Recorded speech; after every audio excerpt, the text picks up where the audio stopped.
तो भाई लोग फाइनली हमारे क्रिस्टोफर नोलन की मूवी द ओडिसी थिएटर्स में आ चुकी है और क्या ही मूवी है। मैं उस पर अलग से वीडियो बनाऊंगा, लेकिन अभी का जो ये वीडियो है वो मैं उसके रिव्यू पे नहीं बना रहा हूँ। तो ये वीडियो है आपको ओडिसी का बैकग्राउंड थोड़ा सा समझाने के लिए, क्योंकि अगर आप मूवी देखने अभी चले जाओगे, उसका पास्ट मतलब जो भी उसमें स्टोरी दिखाई गई है ओडिसी में, अगर उसका बिना पास्ट जाने अगर आप चले जाओगे देखने, तब शायद आपको समझ में ना आए। तो इसलिए द ओडिसी देखने से पहले जरूरी है कि आप उसके थोड़ा सा बैकग्राउंड को भी जान लें। तो आज के इस वीडियो में हम लोग जानेंगे कि ट्रोजन वार कैसे हुआ और ओडिसियस कौन था, पेनेलोप का क्या सीन है इस मूवी में। तो वीडियो बहुत ही ज्यादा इंटरेस्टिंग होने वाला है, इसलिए अगर आप चैनल पर नए हैं तो जल्दी से चैनल को सब्सक्राइब कर दीजिए और वीडियो को भी लाइक कर दीजिए और वीडियो के लास्ट तक जरूर ही बने रहिएगा, तभी आपको समझ में आएगा। होमर एक ग्रीक पोएट थे जिन्होंने पहले इलियाद लिखी, जिसमें ट्रोजन वार की स्टोरी थी, जिसपे एक मूवी भी ऑलरेडी बन चुकी है जिसका नाम है ट्रॉय।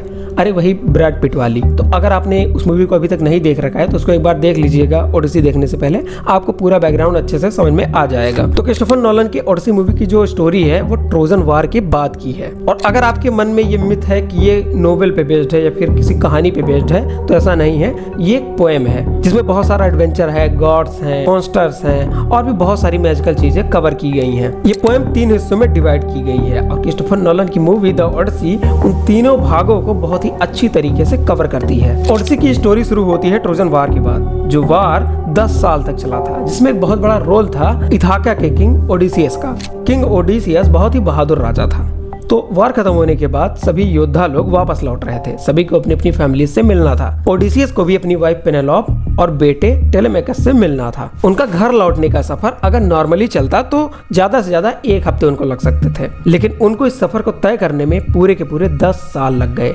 बताइए, 10 साल उन्होंने पहले वार लड़ा, उसके बाद 10 साल सफर तय किया घर लौटने का, मतलब कि पूरा 20 साल का संघर्ष। उनके घर लौटने के रास्ते में बहुत सारे इवेंट्स हुए। उनको देवताओं का श्राप मिला, मॉन्स्टर से लड़ाई की, तूफान झेला। ये सारी चीजें उनको रोकने की कोशिश कर रही थी, लेकिन वो भी हार मानने वाले थोड़ी न थे। एक तरफ ओडिसियस अपने साथियों के साथ घर लौटने के लिए संघर्ष कर रहा था और दूसरी तरफ पेनेलोप जो थी, उनकी वाइफ मतलब कि ओडिसियस की वाइफ, वो अलग ही संघर्ष कर रही थी। पेनेलोप ने ओडिसियस का 20 साल तक इंतजार किया, 10 साल ट्रोजन वार वाले और 10 साल सफर का।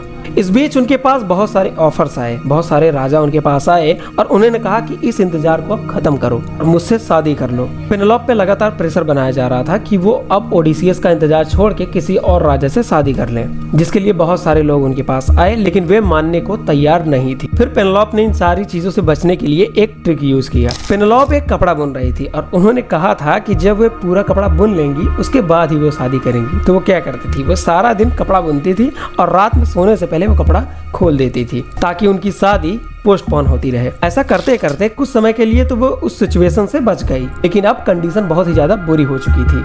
लेकिन यहाँ पर एंट्री होती है उनके बेटे टेलेमेकस की। अब वो यंग हो चुका था, तो वो अपनी माँ को उन राजाओं से, मतलब कि जो उसकी माँ से शादी करना चाहते थे, उनसे प्रोटेक्ट करता है और इंतजार करता है अपने पिता के वापस आने का। तो नोलन ने इसी स्टोरी को अपनी स्टाइल में प्रेजेंट किया है, जिसमें माइंड ब्लोइंग विजुअल्स हैं, एक्टिंग तो गजब ही लेवल की है और बैकग्राउंड म्यूजिक तो भाई उसका क्या ही कहना। अर्ली व्यूअर्स के मुताबिक ये मूवी एक लेजेंडरी मूवी बन सकती है, और हाँ, मेरे मुताबिक भी।